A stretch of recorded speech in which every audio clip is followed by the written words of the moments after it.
Hey, good morning YouTube, how y'all doing? This your boy Rob Thomas Jr. This is the real news behind the news. Yeah, today is Wednesday, January 8, 2020.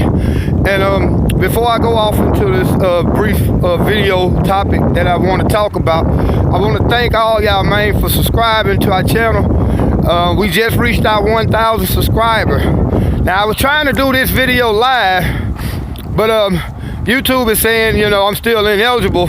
I guess there might be a lag in the system or whatever, but we have reached our 1,000 subscribers, but we're not trying to stop there.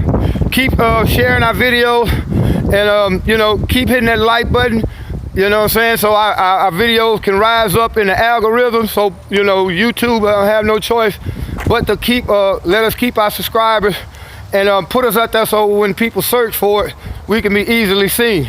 Once again, I'd like to thank y'all, man.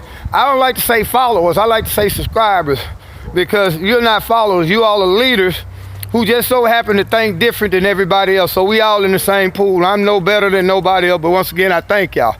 But briefly, I want to talk about the events in the last 24 hours and what we really need to watch for. Now, as you're aware, last weekend, the United States assassinated a top official from the country of Iran. They assassinated the Iranian general Soleimani, and you know, basically committed an act of war.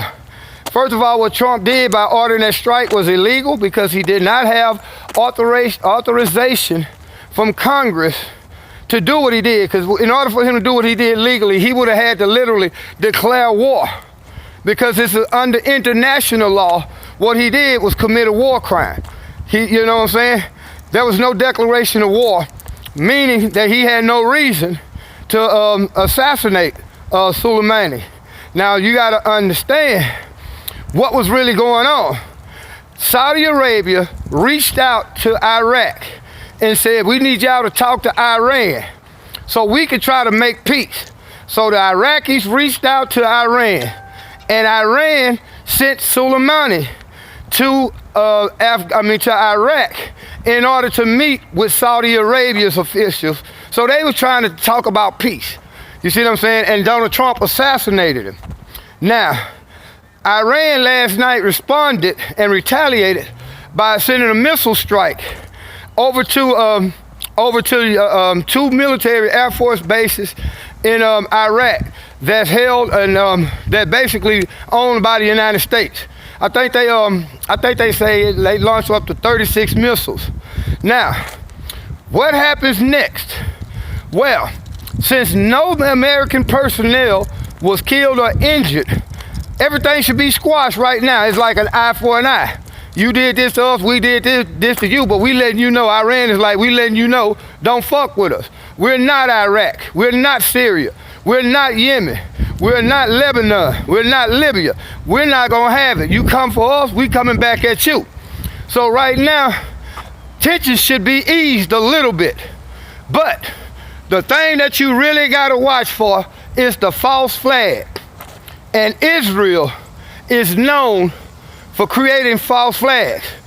I'm not saying that this is gonna happen, but you gotta be very cautious when it comes to these next few days, because Israel is the kind of piece of crap government. Now, I'm not talking about the people in general in Israel. I'm talking about the Israeli government, which is an apartheid government, which is one of the most oppressive governments on the face of the planet right now.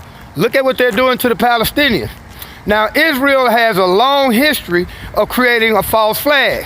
And when I say false flag, that means they'll do something to make it look like somebody else did it, which would draw everybody into a confrontation. They did it in the Gulf of Tonkin. They did it, in the U.S. on the attack on the USS Liberty. They did it down in, I forget, some country in South America. You know what I'm saying? So you got to realize what Israel is capable of doing. So everything from this point on really should be cool, because again, it was like an eye for an eye thing. You did this to us, we do this to you. Now everything should be cool.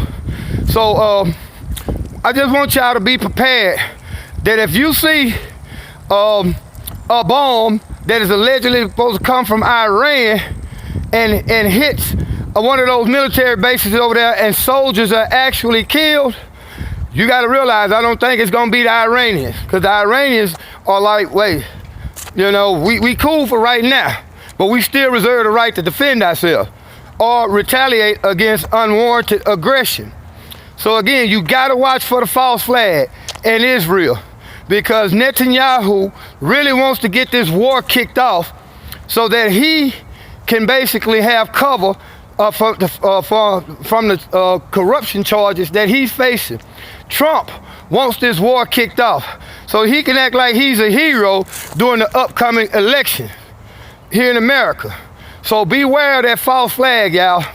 And again, thank y'all for subscribing to our channel. We got 1,000 subscribers, but we need at least 1,000 more to ensure that YouTube will not basically bury us in their algorithms again. And then we again should start going live. Cause like I said, I wanted to do this video live, but I was unable to. I guess since we just reached our 1,000 subscribers, it takes a while for it to get in YouTube's system. But once it does, we're gonna be doing all these videos live, as many as we can. So once again, I thank y'all. If y'all like this video, the information that I gave you about the false flag, hit the like button, man. Also, again, we ask that y'all continue to share our page with your family and friends, man, so that we can try to spread the message of think for yourself to as many people as we can, and try to start a revolution of knowledge and information, because that's really what power is at. Power is in knowledge and information, man. So again, I thank y'all. Y'all be blessed. Have a wonderfully prosperous day.